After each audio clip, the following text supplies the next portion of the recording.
Não, do antigo. Bom, ah,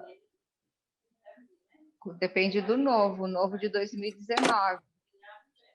Não, a teoria, é isso? Revolucionária dos Teoria. espíritos? Isso. Segunda edição. Tá. Teoria revolucionária dos espíritos está esquecida. Tendo surgido num cenário histórico e cultural complexo e muito diferente do atual, o pensamento liberal espiritualista do século XIX, contemporâneo da doutrina espírita, almejava a real conquista de uma sociedade solidária, livre e igualitária, estabelecida pela educação universal. Pretendia superar, em definitivo, os preconceitos de raça, gênero e classes sociais, pela igualdade de oportunidades para todos. Propunham um novo espiritualismo que não abria mão da racionalidade. Pensadores como Jean-Jacques Rousseau e Immanuel Kant foram os principais inspiradores teóricos dessa nova moralidade que sustentava o projeto de regeneração da humanidade.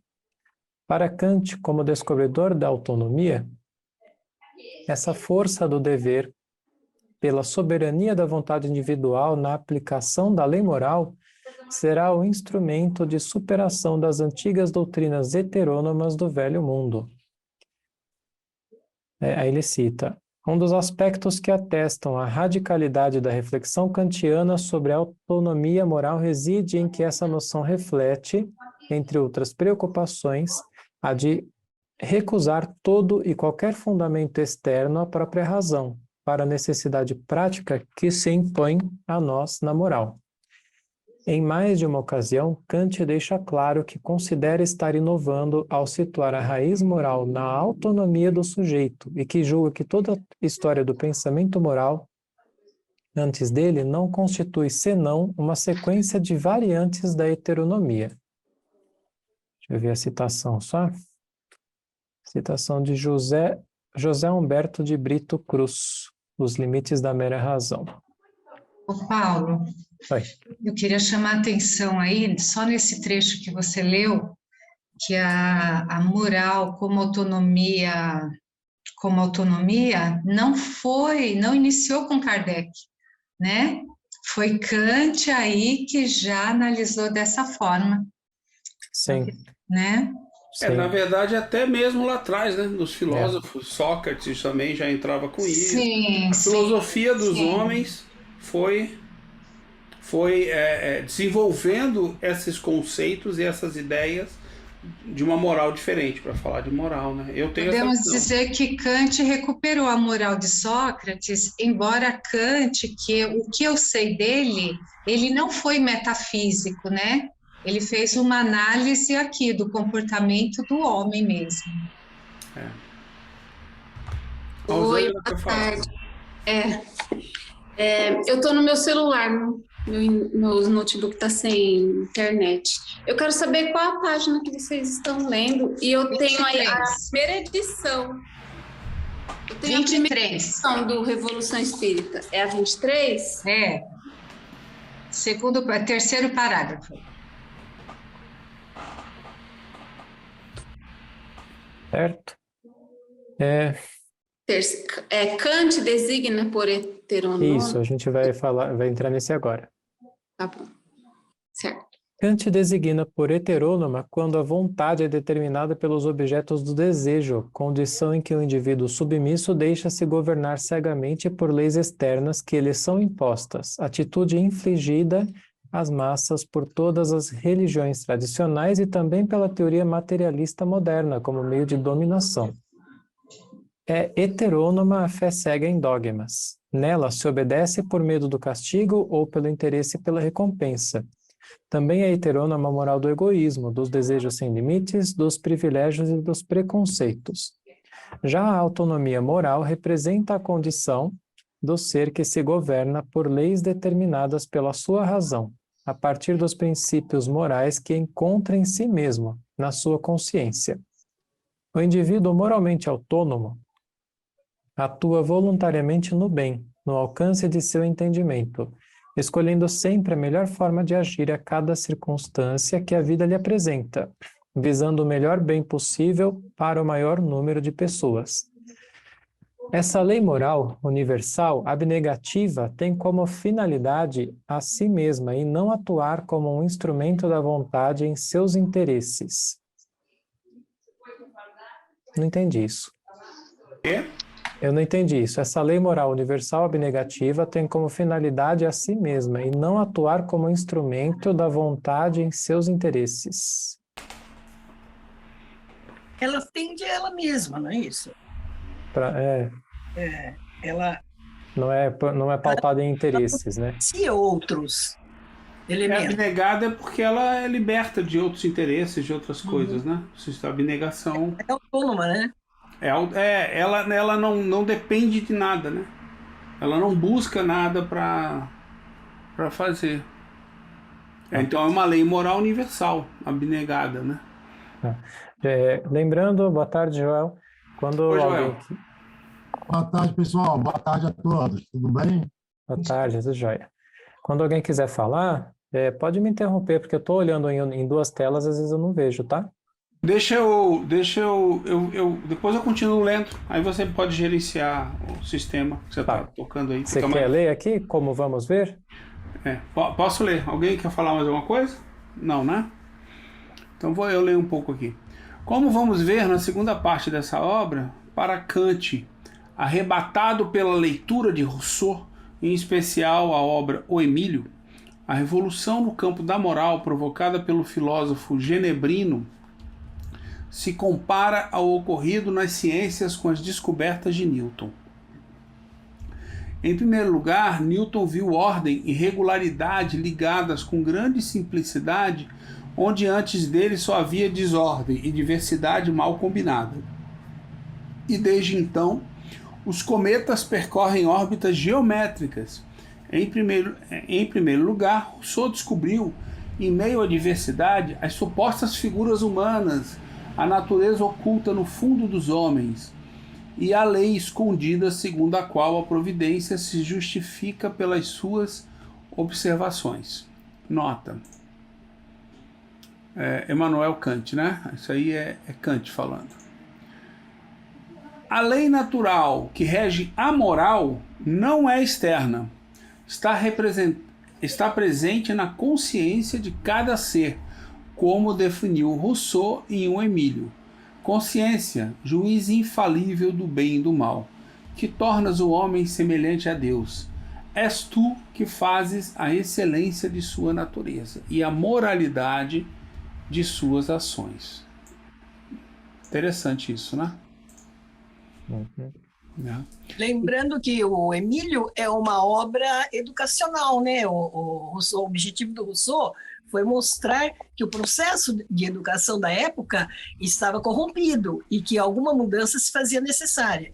Então, colocando a criança em contato, porque o Emílio é um garoto, colocando o garoto em contato com a natureza, ele seria produto, resultado dessa natureza. Bem lembrado. Não. Dá licença.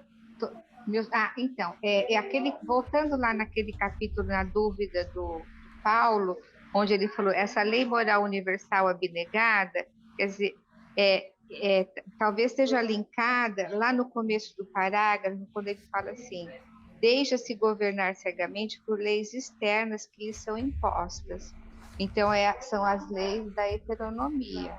E ele volta a falar agora, desse parágrafo que foi lido, dizendo a lei natural rege a moral que não é externa, quer dizer, que não é essa lei que ele se referiu aqui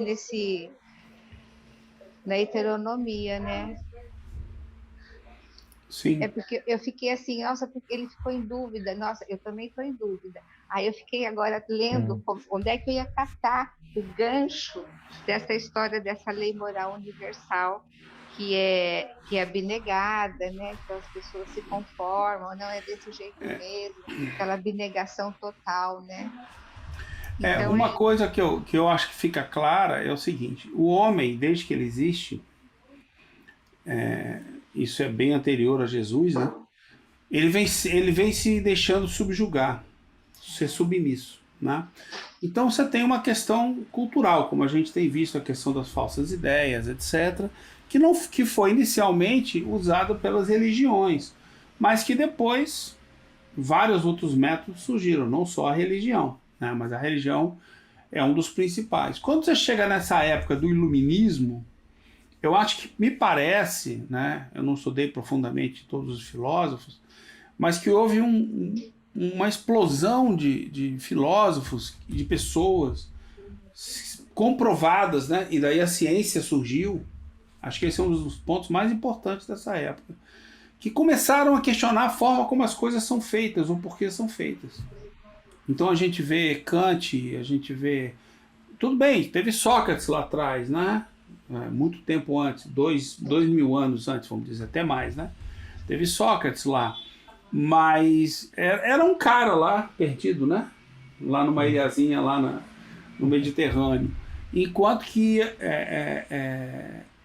quando você chega, e você vem tendo, os romanos também tiveram algumas pessoas que fizeram esse papel. Mas quando você chega na época vamos chamar de pós-medieval, né? Idade Média, que começa a explodir as ciências, em todos os lados você tem os pensamentos confluindo, né? Ele acabou de citar Newton. De um lado, Newton dá ordem para as coisas. Do outro lado, você tem Rousseau dando outro tipo de ordem. E você vai começar a ver que está todo mundo ali, naquele período de 100, 150 anos. A quantidade é muito grande. E eu acho que a grande novidade é essa. Hoje, para mim, fica claro que a grande virada que deu é o seguinte: cara, você pode fazer o que você quiser. Você pode ser o que você quiser. Você é livre. Essa mensagem é tão óbvia, só que percebe que antes dessa época isso não era óbvio. Sim. Que você nascia ligado a algum reino, com obrigações para com o rei, para com outras pessoas, para com as religiões, porque você já nasce com obrigação, né? Desde o batizado. Batizou, meu amigo, você tem que seguir as regras da igreja. Entendeu? Nasceu, o rei manda em você. O rei, o nobre daquela região, na Europa era assim, né? Então é natural, a vida é natural, é assim mesmo, meu filho. Você nasceu, você tem que prestar conta pro cara ali. Aí alguém chega e fala assim: não, você não precisa. Você não precisa prestar conta para ninguém. Você faz o que você quiser. Se você quiser sair desse reino e ir embora, você pode, você é livre. Mas o cara vai me mandar perseguir. É meio escravo, né? Mas você pode. Você pode lutar pela sua liberdade. Então eu vejo que várias coisas aconteceram e aí chegou-se nas ideias, né? As ideias do homem começaram a aparecer e serem livres. Aí eu posso pensar, então eu posso especular, levantar hipóteses, né? E descobrir coisas novas. Mesmo que eu vá contra a igreja, né? Mesmo que eu vá contra o rei. Né? Quer dizer, percebem como é a psicologia que parece que começa a mudar nessa época, a psicologia do homem? O Sim. homem começa a perceber de que ele tem... Fala assim, mas isso não existia antes. Eu tenho a impressão que isso era muito, muito raro. De forma geral, a gente era conformado à sociedade, à população.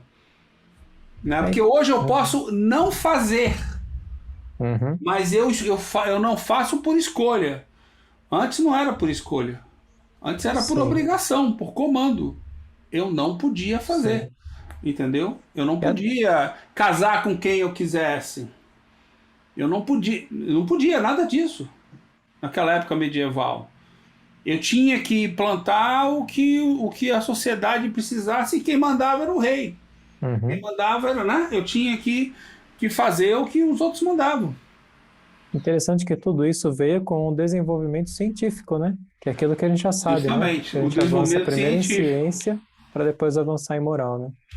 Justamente. Primeiro, muito bem lembrado. Primeiro a gente avança na ciência, depois a gente avança bem colocado. Ou seja, enquanto a gente não fez um avanço científico, intelectual, vamos chamar assim, né? Significativo, aí é que a gente pode evoluir moralmente. Senão você não consegue. Se você não sabe o que você está fazendo, se você não tem domínio sobre o que você está fazendo, você não sabe o que você está fazendo. Eu penso assim, né? Eu vejo assim, né? Sim. Eu vejo... Então, manter as pessoas na ignorância é muito bom, né? Quer dizer... Sim. O Rô pode falar, Rô, não precisa, não sei, por mim não precisa. Fala. Isso daí que você falou, Satir,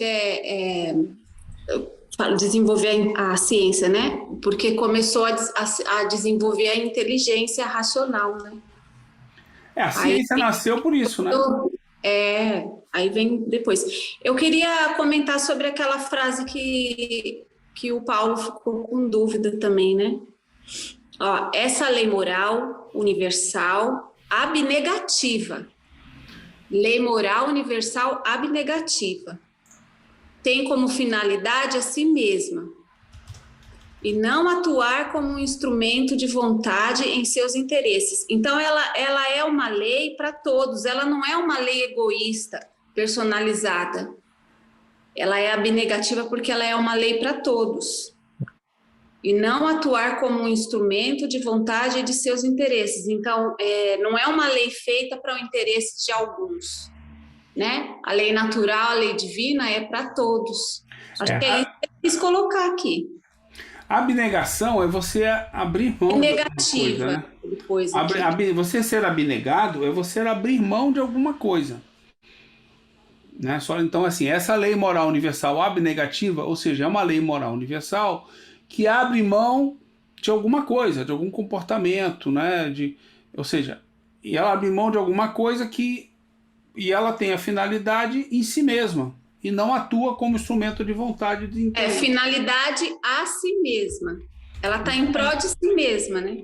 Justamente. Ela abre mão de outras coisas que antes, interesses, coisas que estão ligadas a ela, entendeu? Ela é por si e não por outra coisa que ela tem que cumprir, digamos. Aí ele fala, e não atuar como um instrumento de vontade em seus interesses, né? Justamente. Porque quando a gente começa a fazer uso da vontade, a gente vai fazer a nossa escolha, e às vezes a gente faz escolha pensando só na gente ou só nos nossos, né? É um exemplo básico, assim, imagina, é como se eu fizesse um trabalho e cobrasse por ele.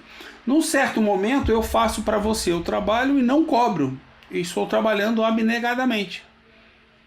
Embora eu pudesse cobrar, eu não cobro. Eu abro mão de cobrar isso e faço por fazer. E a abnegação também é renúncia de qualquer interesse, né? Justamente. Na verdade, se você olhar, é o ato do dever, né?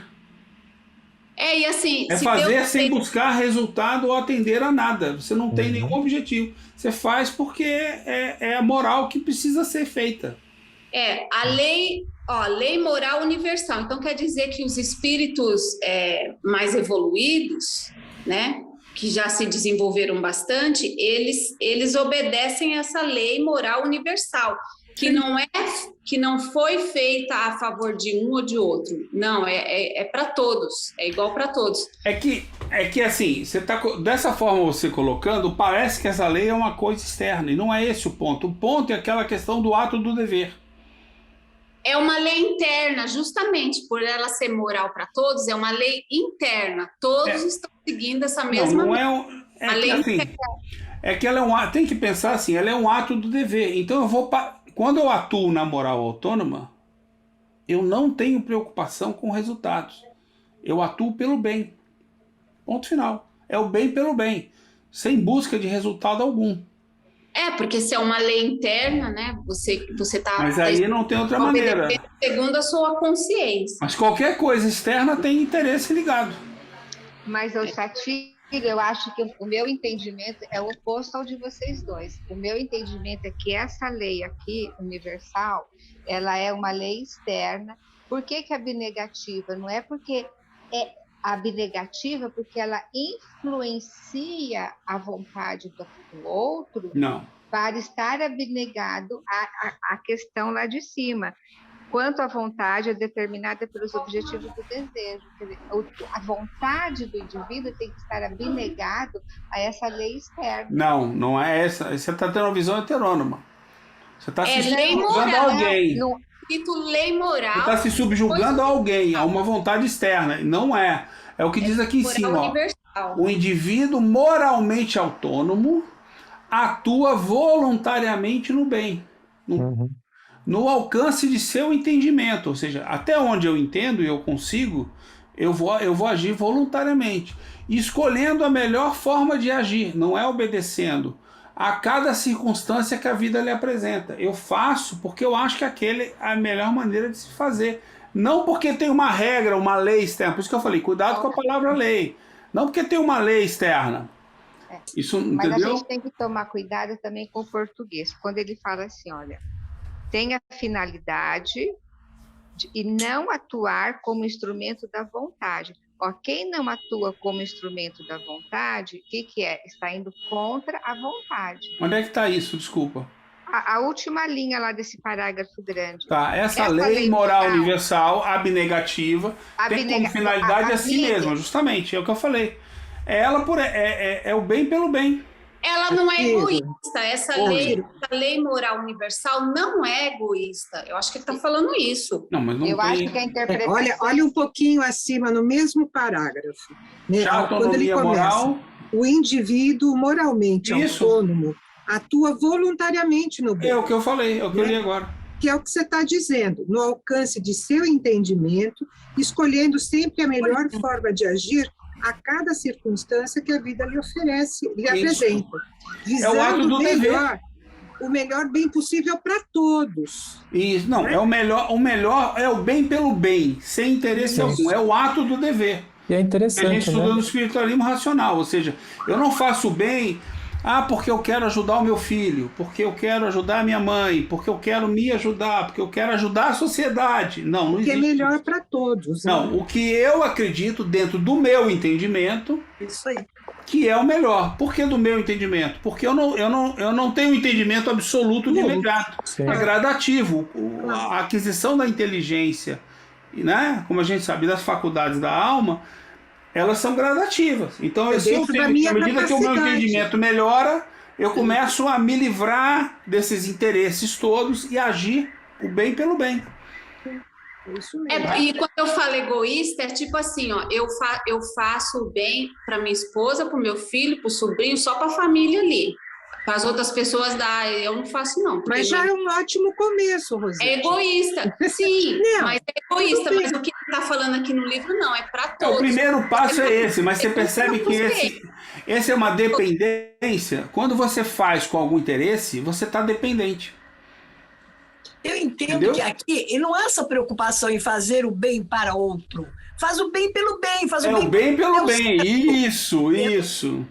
Quando você faz para alguém ou por algum motivo, você tem um interesse. Mas eu acho que mais ainda é bem aquilo que a Rosângela acabou de tocar. Eu acho que tudo bem, né? É até meio que egoísta você pensar que você vai fazer só para os seus mais próximos. Mas que bom que você já está fazendo para os seus mais próximos. Sim, aí é o gradativo. Não mas ainda é o que você acabou de falar. Sim, mas eu acho assim, você ainda está numa escala muito heterônoma. Você está saindo. Pelo menos você está fazendo alguma coisa. Claro. Quando é que eu saio da heteronomia e entro na autonomia? Quando eu paro de me preocupar com os resultados. Eu não quero saber qual é o resultado. Eu faço porque eu acho que esse é o certo a ser feito. Mas isso vai fazer mal para o Betano, bem para Ciclano, bem... Mas eu não considerei isso quando eu tomei a decisão. Eu considerei o meu melhor entendimento do que é fazer o bem. Eu vou lá e faço.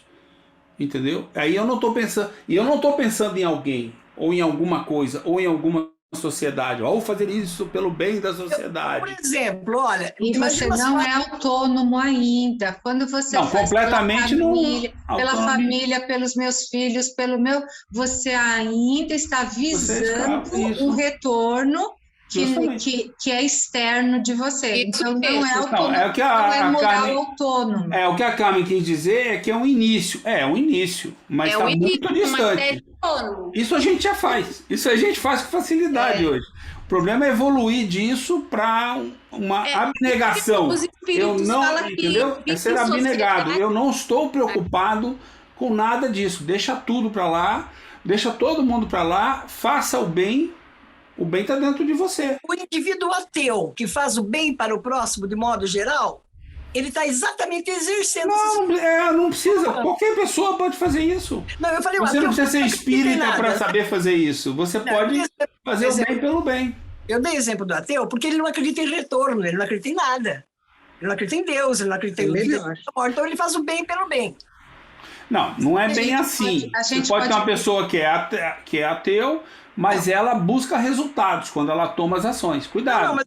Mas no meu exemplo, é um ateu que não acredita, portanto, em nada, não espera nada de volta e que faz o bem. Aí tudo bem, mas não é porque... Mas o fato dele ser ateu não garante isso, percebe, Miriam? Tá, percebo. A psicologia humana... Se eu estou na psicologia do homem, eu estou fazendo porque eu sou recompensado, eu vou ter um ganho. Eu vou ajudar o meu filho em alguma coisa. Então você tem um ganho. Você está dependente de alguém. Se mudar uma circunstância e o seu filho não tiver um ganho, você vai continuar agindo daquela maneira? Não, para quê? Se meu filho não tem um ganho. Entendeu? Então você está se subjugando à vontade de outras pessoas. Você está considerando circunstâncias, por exemplo, da vida. Fala, Maria. E às vezes as causas também das dissenções familiares, né? Porque você faz por eles e não tem retorno deles. Mas aí se você esperar o resultado, você está sendo heterônomo. Por isso que eu estou dizendo que todos me cumprimentarão. Deus lembra. Eu não sei, eu penso, talvez a minha maneira de pensar realmente não esteja correta, mas pelo que vocês estão falando. Mas eu acho que ninguém consegue ser, neste momento, por mais que se esforce, realmente totalmente autônomo, né? Eu acho que você mescla, né? Qualquer pessoa que esteja neste planeta, eu acho que mescla algumas atitudes autônomas, outras heterônomas. Sim. Agora, é lógico, você tem razão. O que é que prevalece? Quanto mais a autonomia prevalecer, melhor, né? Porque você vai estar tomando atitudes que mais realmente... livre você será. Isso. Assim, você tem razão, Carlos, mas o ponto não é o que nós somos. O ponto é o que precisamos fazer para alcançar lá. Ou seja, qual é o caminho? O caminho é o seguinte: te livra dos interesses, porque dos tem desejos, hora que você se dá conta de que você fez coisa totalmente... Não, né? Se livra ao máximo que você puder, e quando você começa a pensar sobre isso, em todos os momentos, primeiro, pensar sobre isso. Segundo, tomar a decisão no bem, né? Não é certo ou errado, é no bem. Certo ou errado não tem nada a ver. No bem, você conseguiu alcançar a evolução moral. Agora, enquanto isso, tem coisa que a gente faz e nem pensa. Nem pensa. Então, isso não é para auto-julgamento no momento que a gente vive, é para conhecimento da teoria de como é que a gente chega lá. Então como é que eu chego lá? Eu penso assim, eu preciso prestar atenção no que eu estou fazendo. E o ato que eu estou fazendo, ele é refletido, ele é pensado, ele é consciente. Todos os atos que eu faço, primeira coisa, todos os atos que eu faço são conscientes? Óbvio que não. Então como é que eu faço para conseguir isso? Pois vamos descobrir junto, mas a gente vai descobrindo, cada um descobre num ponto e a gente vai se ajudando e vamos evoluindo, saindo da imperfeição. A perfeição é quando a gente faz todos os atos conscientemente. A emoção não domina, eu não busco dor, não busco prazer, ou seja, eu não tenho apego à matéria, porque isso aqui é circunstancial. Isso é uma circunstância de vida. Isso não define você. Percebe? As pessoas acham que o que aqui define a minha pessoa. Não define. O que te define, se você for olhar, é você fazer o bem. É o que te define nos pontos que você consegue fazer isso, você evolui. Aí isso você leva com você. Agora, o que eu tenho aqui, onde eu vivo aqui, o como eu vivo no mundo material, não me define. Senão reis, presidentes, donos de empresa seriam santos. Não são. Entendeu? De acordo com que valores? Os valores materiais não servem para nada o valor material. Para que serve o valor material? Então, nós não somos assim. Quando a gente fala isso, você fez um bom... Eu percebo isso. As pessoas ficam, tá, mas como é que eu vou ser? Eu não sou assim, ninguém é assim. Aí quando você fala, ninguém é assim, você diz assim, tudo bem, se ninguém é assim, eu também não sou. Mas eu não preciso estudar, né? Então, Satiro, daí o termo, né? A moral revolucionária, É isso que aí. vai mudar o homem, mudar as instituições, Estamos no mudar a caminho. sociedade. Estamos no Essa caminho. prática que vai mudar, senão não seria, né, revolucionária. O caminho é esse, né? Eu vi esse trecho aqui exatamente como aquela explicação do espiritualismo racional. Ato do dever. Uhum. É isso mesmo, você não é guiado nem pelos dogmas, nem pela mídia, do Por nada. consumismo, né? Que a Por gente, nada. ou para ser o que Você olha para querem que dentro de si e faz o bem. você E não é toma levado atitude no pelas bem. massas, né? Pela Porque direção. tudo É que a isso gente mesmo. faz pode ser visto no bem ou no mal por outras pessoas. Mas não é problema seu, é problema da pessoa, entendeu? Sim. O problema seu é você agir no bem. Entendeu? É você agir sem apego. E o bem pelo bem. O bem pelo bem. Tem que guardar isso É a daí. frase que eu Isso daí é adoro, a frase do importante. Paulo, né? Não busque importante. resultados. Isso. Não busque nenhum resultado. Que é a coisa mais difícil que a gente tem. Uma coisa é falar, a outra é você fazer o tempo todo, entendeu? É você fazer isso daí. Eu posso fazer Então, uma... Mas entender isso já é assim um passo, eu acho, grandioso. o Joel quer falar, eu acho. Fala, Posso fazer Joel. uma colocação? Deve?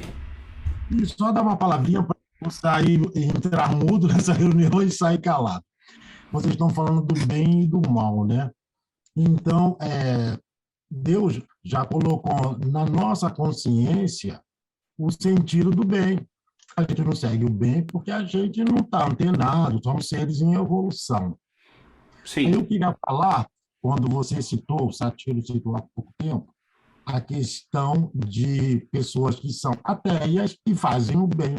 Aí tem um exemplo bem vivo, que está na mente de todos nós. O caso do Betinho. O Betinho, ele fez uma grande campanha contra a fome. Ele era ateu, ele não acreditava em Deus. Eu não sei, não acompanho o trabalho dele. Mas acredito que as sementes que ele plantou estão até hoje. Quer dizer, que não precisa da crença em Deus para você fazer o bem. Porque o bem já está plantado, ele plantou essa semente em nós para que nós sigamos. É isso que eu queria falar, sobre o que você comentou. O problema não é o bem estar dentro da gente, que Deus colocou, né? O problema é nós sabemos identificar o que é o bem. Eu vejo dessa maneira. Entendeu?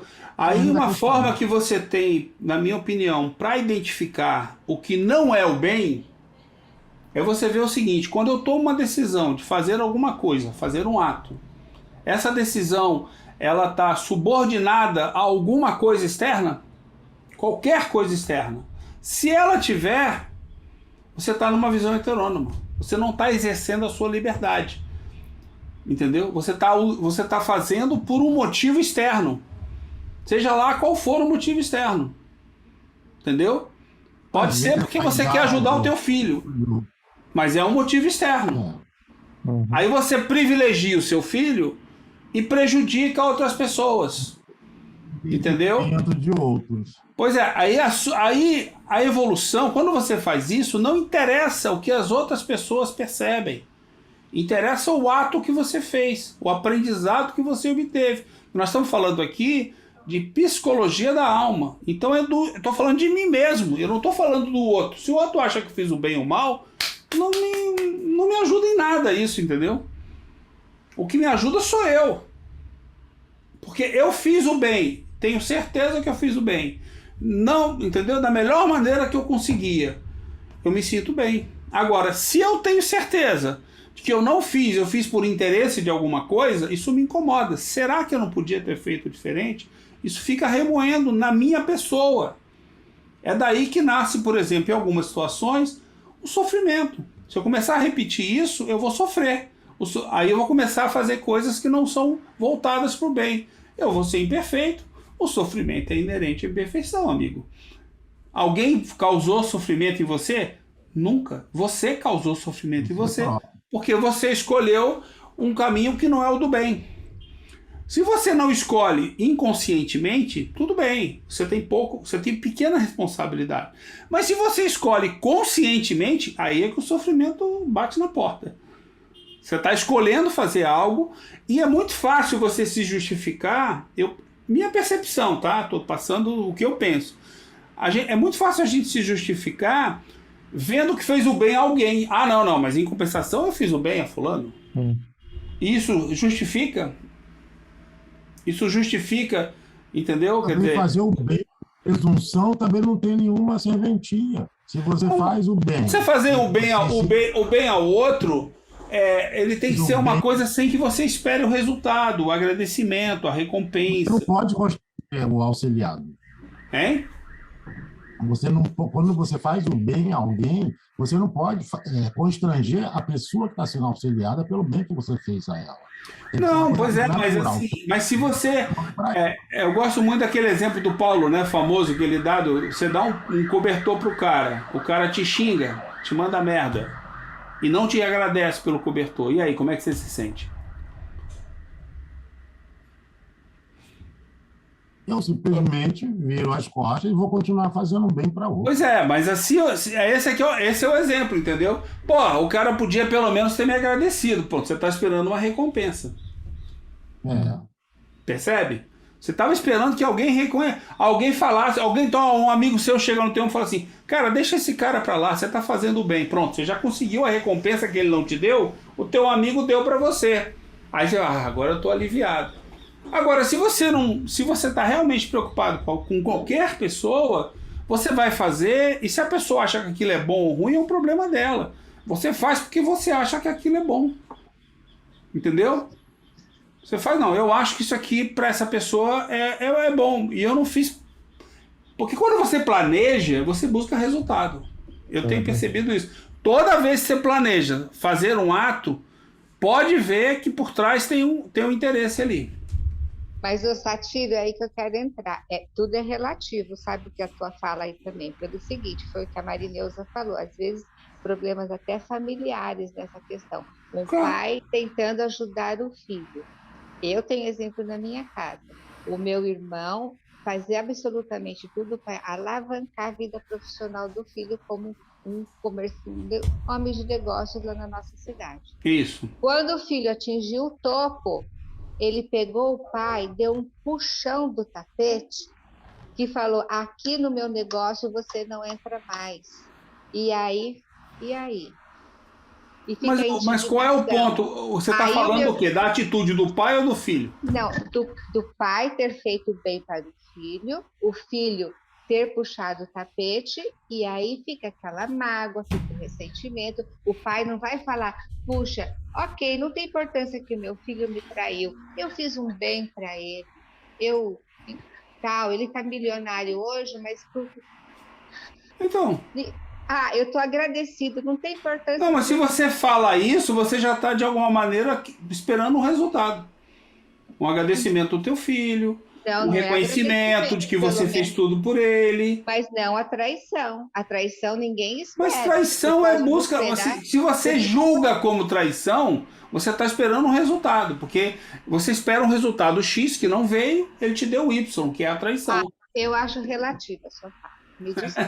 Não, eu estou te mostrando o raciocínio, entendeu? Porque assim, eu posso ter 2 filhos. Eu faço uma atitude a mesma para os 2. É a piada do cavalo, vocês conhecem?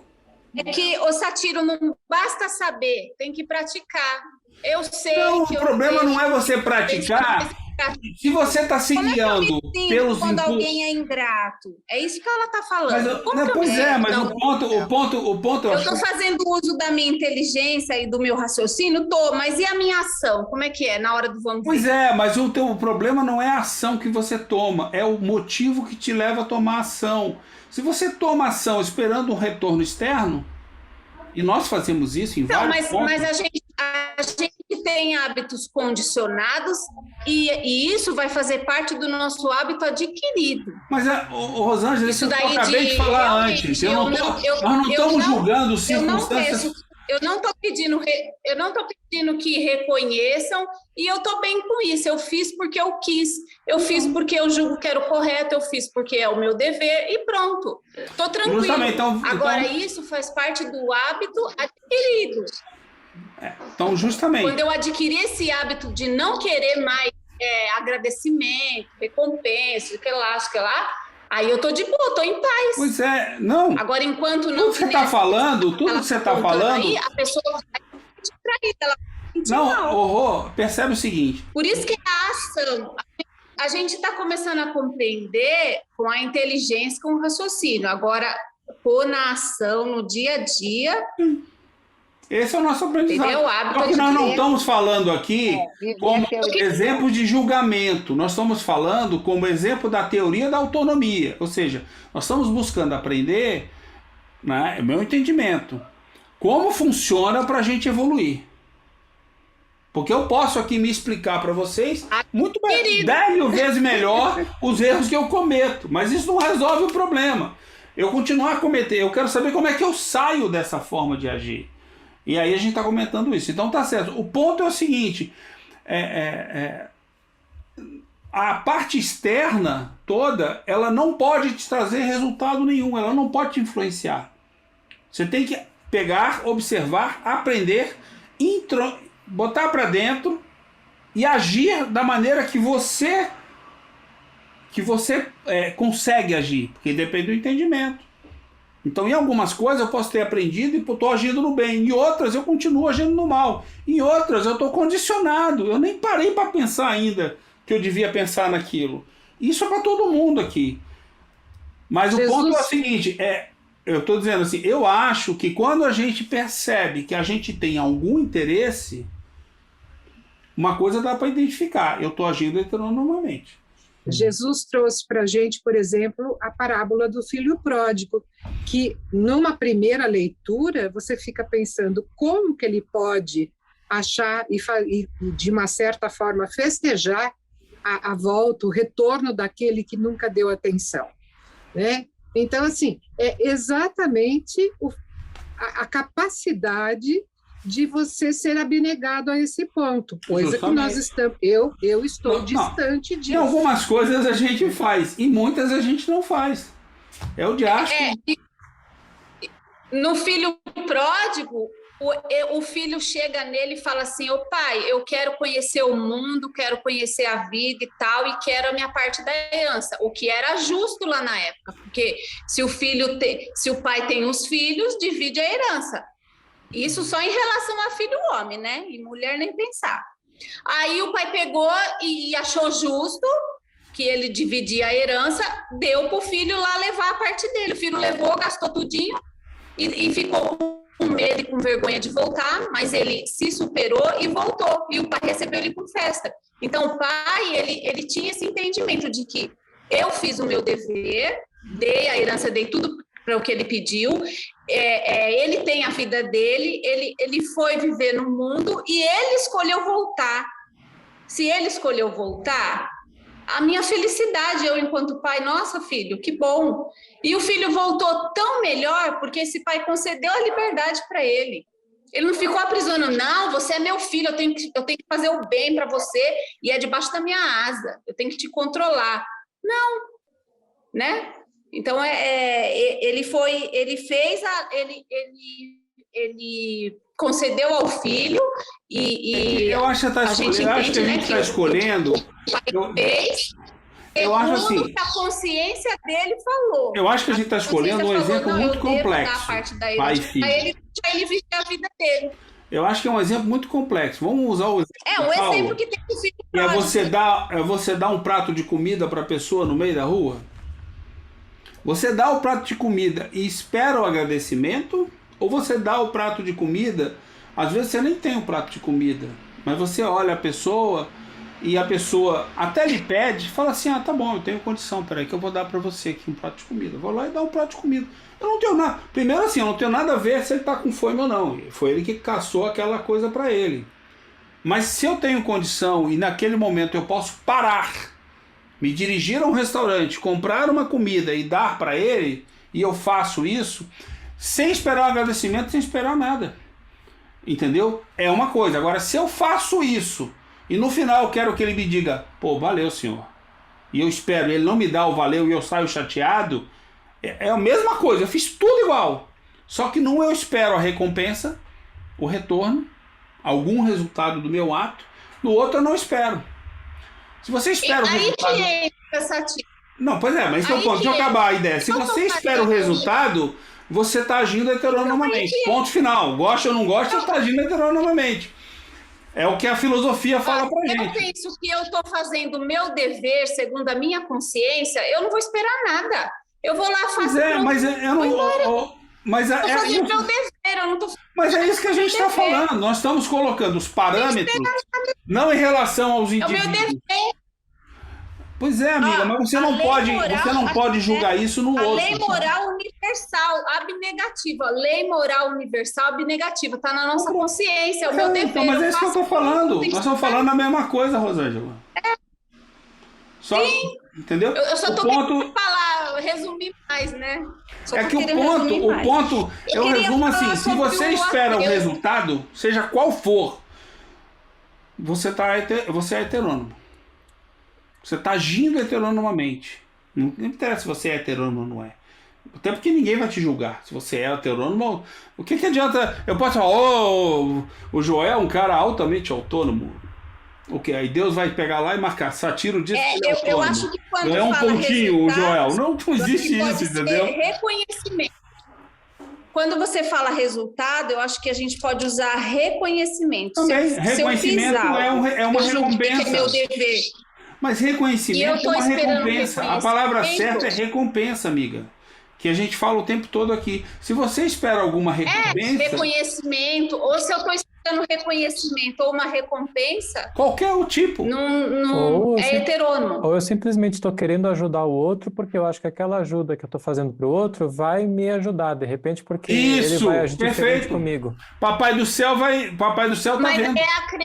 Se o Papai do Céu tá vendo, você tá esperando a recompensa do Papai do Céu. É a mesma coisa, é o mesmo intuito. Céu.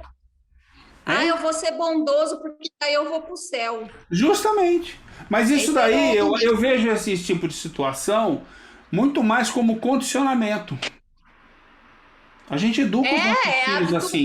Meu filho, faz a coisa direito que o Papai do Céu tá olhando. Sim, sim. Isso é condicionamento. Fala pro teu filho isso a vida inteira, que ele vai chegar lá na frente e vai fazer aquilo sem saber o que ele está fazendo. Ou então você fala assim, faz porque eu acho legal, meu filho. O dia que você não for recompensar ele, qual é o dia que você não recompensa mais teu filho por isso? O dia que você morrer. Uhum. Não tenho mais por que fazer assim, porque meu pai morreu. Então ele não tá vendo o que eu tô fazendo. Posso fazer da maneira que eu quiser. Aí eu tô sendo livre. Eu estava sendo condicionado. Eu queria comentar. Né? Mas é isso aí. Já fomos e voltamos. Continuamos. Eu só queria comentar rapidamente sobre o ateu, né? Uma das questões do ateu, que tem mais de uma, é que ele não crê nesse Deus criado pela igreja. Ele não crê, né? Então, por isso ele é ateu. Isso é uma das questões. Aí tem ateu que tem outras. Então, a gente observa e fala assim, nossa, aquela pessoa não acredita em Deus e faz o bem. Por que será que ela faz o bem, né? Aí é questão de conversar com um ateu. Seria interessante, assim, ter uma conversa com um ateu, né? Falar assim, mas por que você faz esse ato aí? Eu acho que é pelo mesmo motivo que o cristão faz. Por que você... Eu acho que é pelo mesmo motivo que o cristão faz. Só muda o resultado que ele espera. O cristão pode esperar um retorno. E o ateu não tem retorno. Não, mas o ateu tem retorno. Eu posso ser ateu e não esperar retorno de Deus. Esperar um retorno financeiro. O ateu não acredita em Deus. Então, depois que ele morrer, não vai existir absolutamente nada. Por que ainda ele faz o dever dele? Porque o retorno, dona Miriam, não é só o retorno. Um de cada vez. Fala, Satiro. O retorno, dona Miriam, não é o retorno na segunda vida, na eternidade, no além, no pós-vida. Não é esse o retorno. A gente está falando de um retorno qualquer. Eu faço porque eu vou ganhar bônus hora para ir para o nosso lar. Eu faço porque Deus está olhando e está me ajudando. Eu faço porque a pessoa vai me dar um agradecimento. Eu faço porque é o justo, porque é o certo. Não, eu faço porque a pessoa vai me dar um agradecimento naquela hora. Eu faço porque eu vou ganhar uma promoção. Porque Tudo eu quero isso... que me respeite. Porque eu quero que me respeite. Porque eu quero que me reconheçam como um cara inteligente. Se você faz qualquer motivo desse, instantâneo ou a longo prazo, não interessa. A gente tem que perceber que existe um resultado esperado. Sim. Entendeu? Perfeito. Agora, e se você é autônomo, você faz pelo ato do dever. Pelo bem. Eu vou fazer isso porque é certo. Eu vejo alguém roubar. O certo é alertar a pessoa, falando, não faça isso, não roube. Olha, ele está roubando. Não é certo isso? Ou seja, porque a pessoa está agindo na sociedade de uma maneira que vai contra ela. O que eu ganho com isso? Eu não sou delegado, eu não sou nada. Mas eu abro a minha boca e falo, alguém está roubando. Agora, e se a pessoa que está roubando for o teu filho? Você vai fazer isso? E se é teu pai? E se é teu amigo? Aí você já não age no ato do dever. Você age com algum interesse. Espera aí que eu vou pensar o que eu vou fazer. Você já está pensando no que você quer que aconteça. Sim. Mas continua sendo certo você agir, por exemplo, digamos que o melhor seja isso, apontar a pessoa e a pessoa ser flagrada. Digamos que esse seja o bem. Né? Estamos supondo aqui. Independente da pessoa, isso muda para ser o bem ou o mal? Entende? Se eu espero o resultado, muda. Se eu não espero, é só fazer.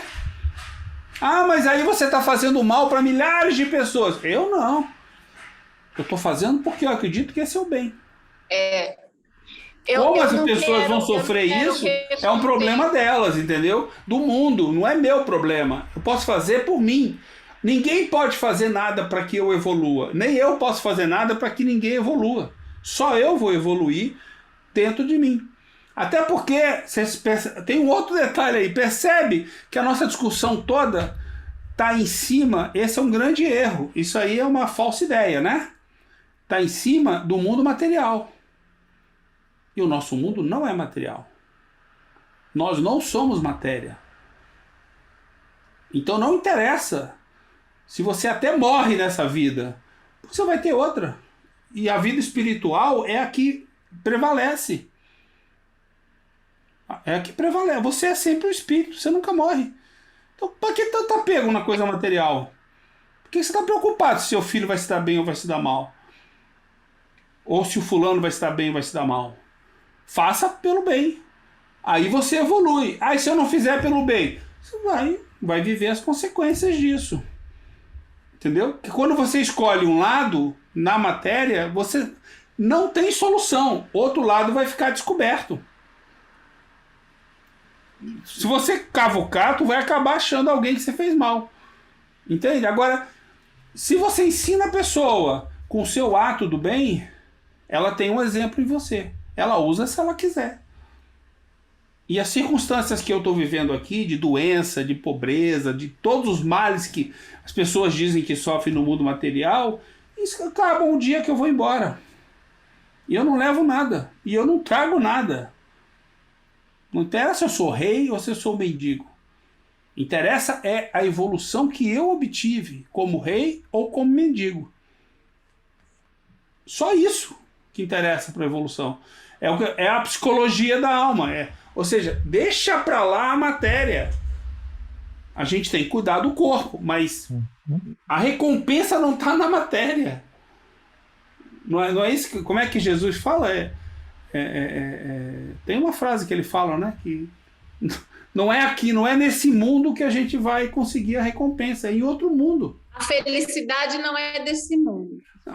Não é Jesus, aí é uma frase da teoria que a gente usa aí. Mas é isso mesmo, a felicidade não é do mundo material, ela é do espírito. É uma condição interna do espírito. Ela é uma condição. Aí você fala assim. Se sente feliz. Pois é, aí a gente luta. Pois é, aí a gente luta para quê? Seguindo a sua consciência. Não. Não Seguindo basta sua seguir própria a... consciência. Não basta seguir a consciência. Você pode seguir a consciência e obter sofrimento. Fazendo o bem. A evolução moral é obtida ao fazer o bem. O ato da caridade desinteressada. Caridade desinteressada, novamente. Não é caridade interessada que a gente fala aqui. Sim. Assim, entendeu? Quer dizer, a gente tem que aprender. Esse é o caminho para a gente aprender. E aí eu acho que o grande... Eu acho não. Eu percebo que a gente estuda, né? Que o grande empecilho nosso está na matéria. Por isso que a gente vem para cá. Senão a gente não sofre nada e não consegue aprender. Porque você não tem causa externa no mundo espiritual. É mais difícil você aprender lá só estudando. Agora, quando eu venho para cá, eu sinto na pele o que eu estou fazendo, como eu estou agindo. É interessante, né? Eu estava aqui pensando, essa questão do fazer o bem pelo bem. Não é porque, acho que é o que a gente estava falando antes, não é porque isso é uma lei, não é porque eu não posso fazer o bem com interesse. Não, você pode. Eu posso, é porque quando eu estou fazendo o bem pelo bem, significa que eu estou raciocinando, né? E que eu estou consciente daquilo, né? Isso. É bem isso aí. É o Não, progresso, né? você está raciocinando e você já conseguiu aprender pelo menos uma parte da lei divina. Sim. Você ganhou, você conquistou alguma razão. Com o tempo, você vai alcançar todo o conhecimento daquele aspecto da lei divina. E aí você, naquele aspecto, você alcançou uma virtude. Sim. Entendeu? Agora, quando eu me apego à matéria, eu estou fazendo o caminho inverso. Eu tô me encaminhando para a imperfeição. Entendeu? Que muito poucos de nós possuem. Cuidado. Cuidado. Muito poucos de nós somos imperfeitos. Nós somos, psicologicamente falando, seres em aprendizado e todos nós erramos. O erro é uma oportunidade de aprendizado e não uma punição. Ele só é uma punição quando eu escolho conscientemente. Eu quero continuar fazendo porque eu gosto do retorno que eu tenho. Então eu vou continuar fazendo isso. Sim. Embora lá no fundo você comece a se machucar, entendeu?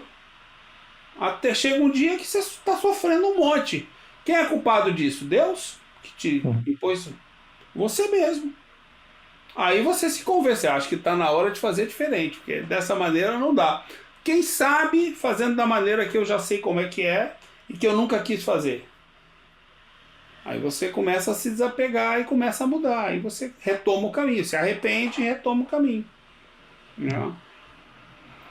Isso aí. Vamos lá. Deu nossa hora, né? Hein? Deu nossa hora. É 1 hora, tá certo.